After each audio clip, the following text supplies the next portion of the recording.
got big, really well attached shoulder pad guards, and to me, I've separated one shoulder 3 times and the other one once, and if you don't have when you don't have that shoulder, it's like a toboggan for your shoulder. Like I crashed once and I separated once without because I tried one of those. I think it was a Fox without the shoulder. I'm like, oh, this is great. And I broke some ribs with it, and then I also did that shoulder thing, and I'm like, this just doesn't work. I don't get it. But and I remember that because when I fell on my shoulder, it wasn't that hard, but it's just digs in, whereas I think when you have that shoulder pad on there, you slide. It does. That makes sense. It does. Yeah, I had some Thor that had the shoulder pads years ago, but my O'Neill, it's just no shoulder pads. It's basically an under jersey, but I can't wear it under jersey because I have the Liat brace, so I have to wear it on top of my jersey. So I wish I could figure out how to do it with my brace so I can wear it under jersey. I'm kind of old school that way too. I mean, I get the reasons that some people don't like to wear that, over jersey ones, but for outdoor, I think it's just like that extra layer of protection that's outside. Granted, somebody's bar could get up into it. You could have that issue, but short of that, the exterior one, it's kind of like having your shoulder pads and football outside. It's like an exoskeleton kind of a thing. Yeah. It is. And you don't have that, you don't have that restriction inside your jersey and stuff. I know that's a really old school thing. A lot of people are going to disagree with me on that. And it probably doesn't look as cool, but. I totally agree with you. And I think I think the push for the under jersey is probably just marketing because there's so much marketing on the jersey. Yeah. But, those days are long gone for me. I'm not getting any sponsorship calls, so I'm good with it on the other. For sure.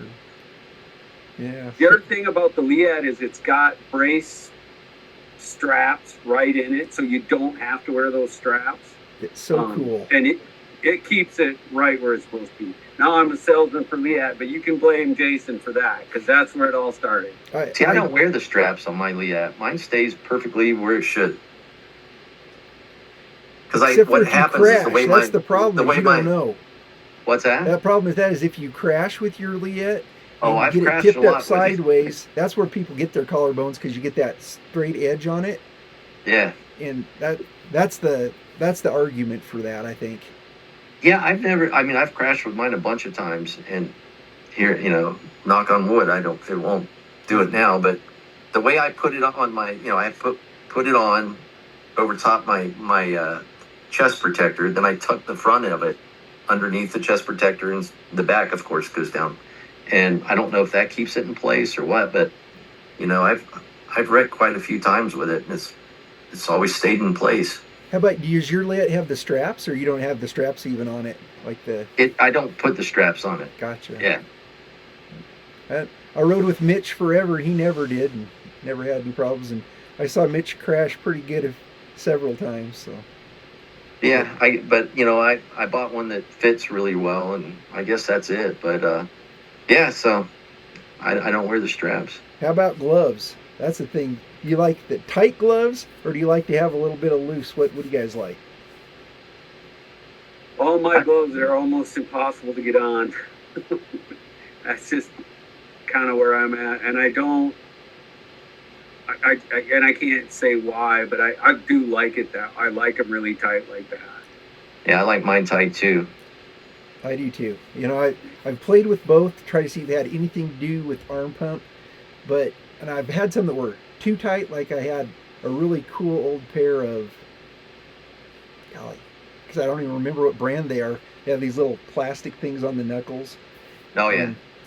But those ones, I have noticed that if I keep, like on a practice day, if I'll ride those and we finally get to where we've done, I don't know, how many laps we do those days, maybe 50 laps, I can finally feel it's like that does finally wear on me. But I usually use those for practice because they are restrictive that much more, and I feel like it just kind of helps me for arm pump because I'm having to grab that much more. And then when I put on the race gloves, it feels like they're not quite as tight, but they're still pretty snug, and I never ever get any. So that's kind of my my game plan. So do you wear padded shorts under your pants? No, I still leave my and all my pants. I'm really old school that way too. I still leave all my pads in. They're in my gear, and I don't hook to the Velcro. And then on the knees, I don't need them, of course, because Yeah, you got you thighs or anything braces. like that. But hip pads, I still leave my hip pads in, and I don't know. They've saved me enough times that I just wouldn't not do it. Yeah. And I don't feel like it's that much extra bulk to not do it. You know, other thing that we don't see anymore that we used to always see was like a waist girdle, like a Yeah. remember those? Kidney belt. Kidney belts. And honestly, I've always been, tried to keep a pretty tight gut kind of a thing, had my abs in good shape. But that's something we don't ever see. And I do remember back in the day wearing those, and it literally, I haven't worn one for years, but I remember feeling a huge difference in speed that I could carry, and just I think that equilibrium in the my body awareness in the air, it just like kept everything that much tighter. And I've often wondered why that's something that we never see anymore, if it's, why that is. I have a theory, Okay. because I got a couple of them around too. I think it's the moto length, because what I remember about going to what we called kidney belts was that it made a difference in the second half of the moto. And I don't know, like, to me, I always kind of felt like you're going 0 G's, you're beating the hell out of your stomach, your guts, and they're bouncing around. And that, when I first got one, that was like, and back then, Wardy, all those guys wore them, everybody wore them. And that was the reason that I read in the ads of the Gold Belt or whatever, was that it keeps your digestive system controlled, so it's not pounding, and then it eliminated fatigue. And I believe that that's true, like, because I mean, I was convinced of it for a decade of experience, but now when you go to 5-minute motos, doesn't matter. That's totally probably why. Yeah. But how about on the pro side of it? What is the deal there? Because we don't see anybody in the pros wear one now. They wouldn't be caught dead. They'd be like, look at that idiot. Right. Yeah. But I do think just to look cool. They're driven by who's paying their check, but also their motos are not as long. They're 15 minutes shorter than what the boys rode back in the day. True. No more 45-minute. That's true. Yeah. And they used to double class back then too. True. Oh, that's right. They did. Yeah. I mean, think about that in this day and age. Yeah, we can keep saying that the riders are faster and tougher and better than they ever were, but the data says otherwise. On that note, I was kind of mentioning this, but just think about it. The last one that I saw that I can remember was a national from 1993, and it was dusty and it was dry slick, and it was like something. This one particular one was at some Six Flags somewhere, and you see the amusement park in the background, and this is off in a lot off to the side. They'd built this national track out in this lot, and they were having it was actually, I think, a USGP, now that I'm thinking about it. But anyway, I was looking at that and I was thinking, if we were to have a race like that in those conditions at even a local race nowadays, everybody'd be complaining, they're never going to come back. And I mean, I was thinking how much change there is in our perception. And I was also kind of thinking, well, also, is that another reason, because we've changed so much, that we've made everybody just like kind of we've wussified everybody on the types of tracks we're riding? Is that why we're not seeing as many of the up and coming kids, having the skill level that we saw even maybe 10 years ago? I don't know. I think the kids now have their skill levels way advanced. I mean, but most of the kids that's the kids at the higher levels, and most of them live at these compounds and stuff. So I mean, it's kind of hard to compare. But I'd say your average rider, you're absolutely right. Yeah, and I'm talking more about the average rider. Yeah, if you go to the elite rider, well, that's an entirely different thing. But if you take the average rider, I mean, case in point, at the Gypsies, even or the Black Hills, our fastest riders still to this day are, well, they're all in their 30s now. Wow. I don't think we have anybody younger than in their 30s that can beat. You know that's questionable. There might be a few of them, but it's not where you have a whole bunch of them where they were stacked. And I'm not saying everything was better back then, but I do think that, and it's kind of that thing that you were talking about where everybody rode out, in the lot next door or in the woods or whatever. I don't know if we're getting as much just plain riding on every kind of surface in, and so consequently, do we have the skill levels as tracks change from, primo to dry slick to rutted, that kind of thing?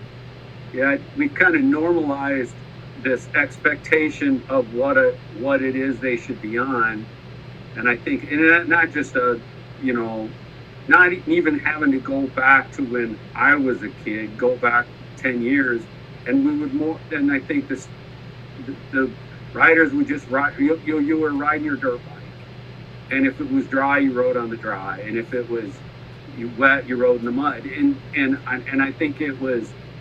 Now we sort of normalized it. If it's not a prep track, it's no good.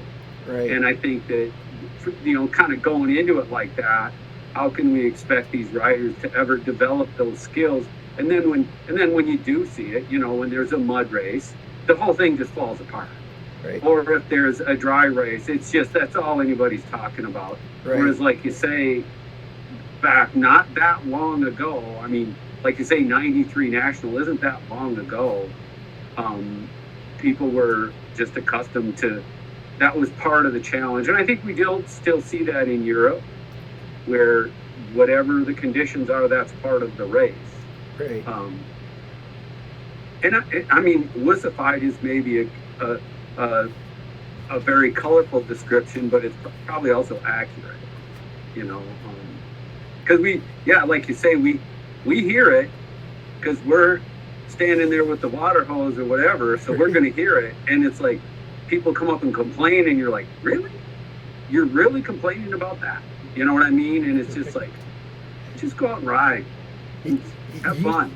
Used to be in the mud. It was one of those things where you're like trying to keep people off it because they wanted to be on it so bad. And then as a track prep person, you're like, well, I'm looking at all those jump faces, and it's like, to get them all back into shape, we're talking like 2 days of serious work to get them just dialed in perfect again. And you're like, do we want to do that? And now it's like, a lot of times if we have a mud puddle somewhere, you're like, oh my gosh, my bike, gonna have to clean my bike. It's like, I get it. Bikes cost a lot, and I get it. But man, the funnest days I can remember are those mud races that I've had to where everybody crashed at least once, and it wasn't a matter of how fast can I go. It's a matter of how well can I manage, and how smart can I be about racing. Those are all part of what makes motocross, because every condition is something that we want to have a skill for. Yeah. And so much of it is attitude also. Like, whatever the condition, if you're the guy that's like, oh, it's muddy, this is going to be dicey, but I'm going to have a good time, you're probably going to do better than the guy that's like, oh, this is mud. Or, I don't know. In fact, and the other thing is, you do see the other side of it in the hare scrambles world. Like, they'll just ride whatever. Right. And I was at a hare scrambles. It was and I rode moto all through the 80s and 90s, like when nothing was water. There was never any water ever. Right. It's like, unless it rained, there was no water. But I went to a hare scrambles this summer that was the dustiest race I'd ever been in, and you're just third gear going through, because they used a moto track for part of it, and it was bone dry, and there was 150 guys out there, so you can imagine what's going to happen. And so it was, you're just third gear going through the dust, hoping nobody falls down in front of you. And it was kind of scary, but it's like you just kind of had to go, okay, this is this race. We're just going to go with this. Right. And I had a blast after the first 5 minutes of figuring out that this is what it's going to be. And be honest with yourself.